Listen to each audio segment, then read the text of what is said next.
F-35 जंगी jet से बमबारी शुरू हो गई है। अमेरिका के समुद्री जंगी जहाज बारूद बरसाने लगे हैं।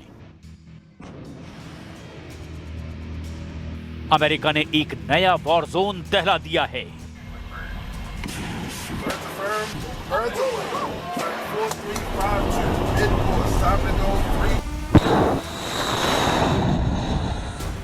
अमेरिका का सबसे खतरनाक जंगी लड़ाका युद्ध में उतर आया है। ट्रंप ने उस जंगी बेड़े को हमलों के लिए भेजा है जो अकेले किसी भी देश को धरती से मिटा सकता है। ये है अमेरिका का Gerald Ford aircraft carrier group 8 जंगी जहाज, एक न्यूक्लियर सबमरीन और F-35 एयरक्राफ्ट का बेड़ा शामिल है। सुपर पावर का दिमाग भन्नाया हुआ है। ट्रंप सभी देशों को यह बताने जा रहे हैं कि अमेरिका क्यों सुपर पावर है, कैसे अमेरिका से दुश्मनी तबाह कर डालती है। इसे फिर ट्रंप साबित करने जा रहे हैं। रूस यूक्रेन युद्ध का रिमोट कंट्रोल ट्रंप के पास है। इजराइल हमास युद्ध रिमोट कंट्रोल ट्रंप के हाथ में है।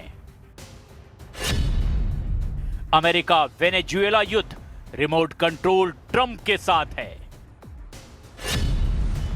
चीन ताइवान युद्ध टेंशन रिमोट कंट्रोल ट्रंप को चाहिए।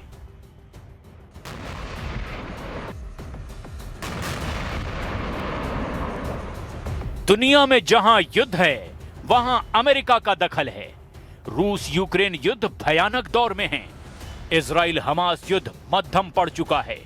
अमेरिका वेनेजुएला युद्ध के मोड में है। चीन ताइवान की वॉर टेंशन खुद ट्रंप ने बढ़ा दी है। सभी वॉर जोन में खतरा एक जैसा है क्योंकि सब जगह महाशक्तियों की टक्कर है। लेकिन सुपर पावर अमेरिका की चाल पर सब कुछ निर्भर है। अमेरिका का रुख कई मुल्कों की तकदीर तय करने जा रहा है। फिलहाल ट्रंप का सारा जोर वेनेजुएला फ्रंट पर है। जहां युद्ध का एक इशारा हो गया तो महायुद्ध भड़कने जा रहा है। अमेरिकी राष्ट्रपति डोनाल्ड ट्रंप ने लैटिन अमेरिका से ड्रग तस्करी रोकने के नाम पर सैन्य दबदबा बढ़ाने का ऐलान किया है। ट्रंप ने पुष्टि की है कि USA Gerald Ford aircraft carrier group Caribbean सागर में एक्शन में आ गया है। दुनिया का सबसे बड़ा और अमेरिका का एडवांस्ड एयरक्राफ्ट कैरियर हमले भी शुरू कर चुका है। तस्वीरें पेंटागन ने रिलीज की हैं, जिसमें कैरेबियन सागर में दुश्मन के जहाज पर अमेरिका ने हमला बोला है। यूएस सेक्रेटरी ऑफ वॉर पीट हेग्सेथ ने वीडियो पोस्ट कर दावा किया कि अमेरिका ने पूरी रात कैरेबियन सागर में हमला किया है। पेंटागन के जारी इस 20 सेकंड के वीडियो में एक जहाज को बम धमाके से उड़ाते हुए दिखाया गया। अमेरिका के हमले के बाद वेनेजुएला के राष्ट्रपति निकोलस मादुरो ने ट्रंप पर युद्ध भड़काने के आरोप लगाए हैं। pueblo de los Estados Unidos lo sabe. Se están inventando una nueva guerra eterna. Prometieron que más nunca se metían en una guerra y se están inventando una guerra que nosotros vamos a evitar. ¿Con qué? Con la movilización de los pueblos de América del Sur. Porque América del Sur y el Caribe todo dice no a la guerra, sí a la paz, sí a la prosperidad. Trump लंबे वक्त से Nicolas Maduro पर आरोप लगाते रहे हैं कि वो ड्रग तस्करों पर भी कार्रवाई नहीं कर रहे।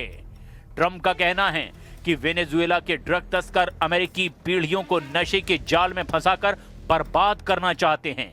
ट्रंप ने एक महीने में वेनेजुएला के कथित ड्रग तस्करों की नावों पर कैरेबियन सागर में ताबड़तोड़ मिसाइल हमले करवाए हैं। इस ऑपरेशन में अब तक 45 से ज्यादा तथाकथित ड्रग तस्कर मारे गए हैं।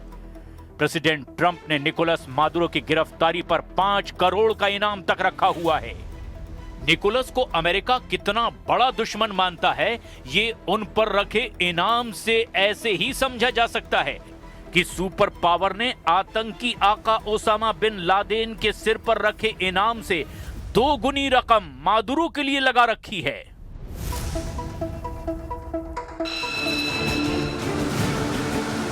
यानी ट्रंप मादुरो को किसी भी हाल में बख्शने वाले नहीं हैं।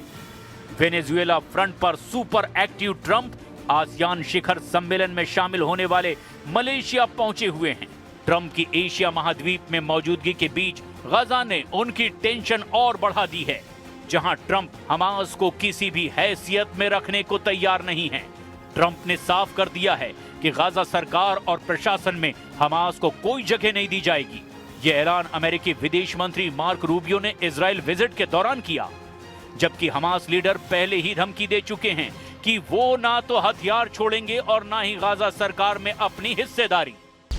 अमेरिका ने यह भी क्लियर कर दिया है कि गाजा में होगा वही जो इजराइल चाहता है। यहां तक कि तुर्की को गठबंधन सेना में शामिल करने से भी ट्रंप पलट गए हैं। मार्क रूबियो ने बताया कि गाजा में गठबंधन सेना में सिर्फ उन देशों को शामिल किया जाएगा जिन पर इजराइल को कोई ऐतराज नहीं है। We haven't formed that force yet, so there's still work going on. There's a lot of countries that are offered to do it. Obviously, as you put together this force, it'll have to be people that Israel's comfortable, or countries that Israel's comfortable with as well. We're not going to forget about the hostages. We push every single day, and we'll continue to push until the remains of every single hostage is returned. Work is going on. Even as I speak to you now, that's being pushed on. That's not something we're going to start talking about. तुर्की को इस तरह से नजरअंदाज करना Trump के लिए आसान नहीं होगा। एर्दोआन सबसे बड़े किरदार बनने को तैयार हैं, लेकिन नेतन्याहू के विरोध से उनका खलीफा बनने का ड्रीम चकनाचूर होता जा रहा है। प्रेसिडेंट ट्रंप एर्दोआन की जगह कतर और मिस्र को तवज्जो दे रहे हैं, लेकिन हमास अपनी अलग ही बिसात बिछा रहा है। हमास ने अब बंधकों के शवों को लौटाने में लेट लतीफी शुरू कर दी है।